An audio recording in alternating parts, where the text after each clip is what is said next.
কেন এভাবে বলছিস তুই? কেন বলছিস? ভয় করছে আমার, খুব ভয় করছে।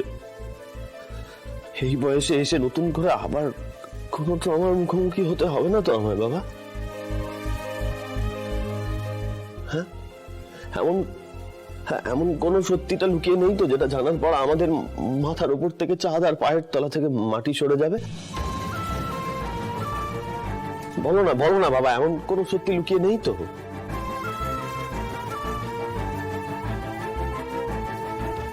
বাবা না না, এই মান অভিমান ভালোবাসা এটা ওদের দুজনের, এদের মধ্যে আর কেউ আসবে না, আর কারোর আসা উচিত নয়। এত বছর পরে ছেলে বাবার কাছে নিজের ভয় ভালোবাসার কথা বলছে, বলুক বলুক, ওরা কথা বলুক, ওদের ওদের কথা হোক। বাবা, সম্পর্ক যতই মজবুত হোক না কেন, হালকা টোকাতেই না ভেঙে যায়। যতভাবেই সেটা জোড়া লাগানো হোক, সে ভাঙা দাগটা থেকেই যায়। ভালোবাসার পরক যতই চাবুক না কেন,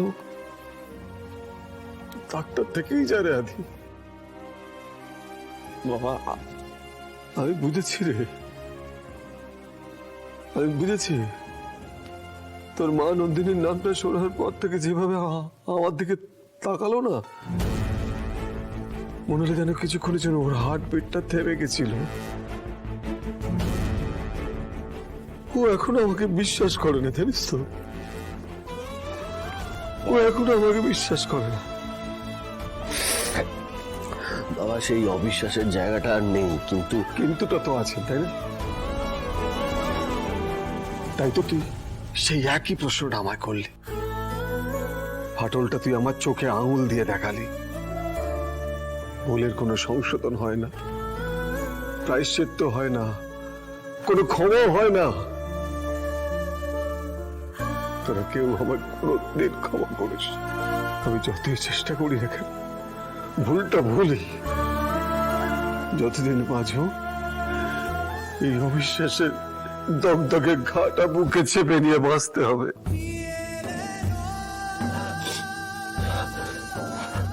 না বাবা, না না। আমি তোদেরকে খুব ভালোবাসি রে বাবা, তোরাই আমার জীবন। আমি শুধু এইটুকু তোদের বলতে পারি, যে ভয়ে তুমি কাঁটা হয়ে আছো সেটা ভুল। তোমার ভয় পাওয়ার মতন কোনো কাজ। দীপঙ্কর বাবু, ওই মেয়ে ছাড়া পেয়ে গেলে কিন্তু আমাদের সবার জন্য বড় বিপদ। না না, এই কেসে এত তাড়াতাড়ি ছাড়া পায় নাকি? যা গুণপনা মেয়ের ভাবাই যায় না। যাকে আদালত 3 দিন পুলিশ হেফাজতের নির্দেশ দিয়েছে। ওর মাকেও ধরা উচিত। মহিলা যেটা করলেন আমাদের সামনে সেদিন, সেটা সিম্পলি নাটক ছিল। ওনাকে তো আমরা এখন দেখছি না, অনেক দিন ধরেই ওনাকে আমরা চিনি। একদমই ঠিক। আমার ধারণা উনি সব জানেন, মা মেয়ে দুজনে মিলে অপরাধ করছে একসঙ্গে। আর দীপঙ্কর বাবু, এই 3 দিনের মধ্যেই কিন্তু দময়ন্তীর কাছ থেকে সত্যিটা বের করতে হবে। রাইট। আচ্ছা, আমাদের তো ওদের বিরুদ্ধে সাক্ষী প্রমাণ এই সমস্ত জোগাড় করতে হবে, তাই নাকি? সেটাও তো একটা অনেক বড় কাজ। 3 দিনে কিন্তু আমাদের অনেক কাজ। হ্যাঁ, মানে এই 3 দিন পরেই তো ওর কোর্টে পেশ হবে, তারপরে ওর শাস্তি ঘোষণা হবে, তারপরেই জেল, তাই তো নাকি? আরে দাঁড়ান, এত তারা কিসে?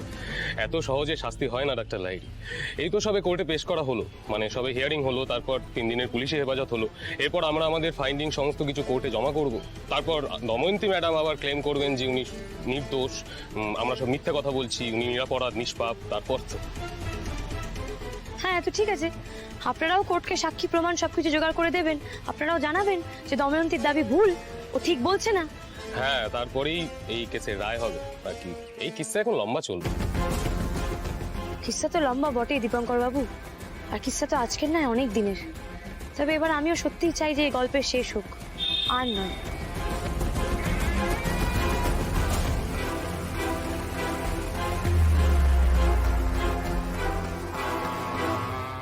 আমাকে মারের ভয় দেখিয়ে আমার অধিকার থেকে বঞ্চিত করবে ভেবেছো? কিছুতেই পারবে না। ওয়েট, তোমরা ওয়েট করো, তোমরা দেখে নিও তোমাদের আমি কিভাবে মার দিই। এবার দেখো, তোমরা অপেক্ষা করো। আমি আমার অধিকার কড়ায় গন্ডায় বুঝে। আর এটা মাথায় ঢুকিয়ে নিও কিন্তু।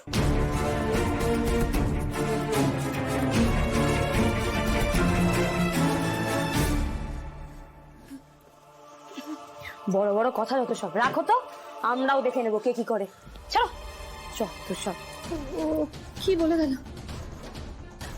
মানে কোন অধিকার বুঝে নেওয়ার কথা বলছো? ও আরো বড় কি করতে চায়?